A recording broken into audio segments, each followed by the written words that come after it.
Aunty கோலத்துல முருகனை பார்க்க குடுப்பன வேணும், சாதாரணமானது இல்ல. இந்த படி ஏறி போகும்போதே மேல சுவாமி தரிசனம் பார்த்துட்டு கீழே வருவாங்க பாருங்க, அவங்கள பார்த்து எப்படி இருக்காருன்னு கேட்பான் நம்ம ஆளு. மனுஷாள் ஒருத்தரை பார்த்து இன்னொருத்தர் எப்படி இருக்கீங்கன்னு கேட்கறது இயல்பு. இவனே இவன் பாவத்தை தொலைக்க பழனி மலை மேல ஏறிக்கிட்டு இருக்கான், அங்க இருந்து பாவத்தை தொலைச்சிட்டு கீழே வர்றான் பாருங்க, அவனை பார்த்து அவர் எப்படி இருக்காரு அப்படி. இப்ப போக முடியாதுன்றான். என்னமா அவர் ஆண்டி கோலத்தில் இருக்காராம், உன் கதை அவ்வளவுதான்மா.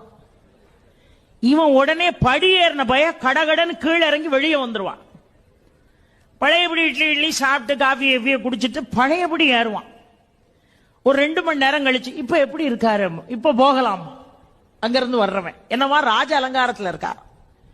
உடனே குடுகுடுன்னு அந்த ராஜ அலங்காரம் முடியறதுக்குள்ள ஓடி போய் தரிசனம் பண்ணிடணும்ட்டு போவான்.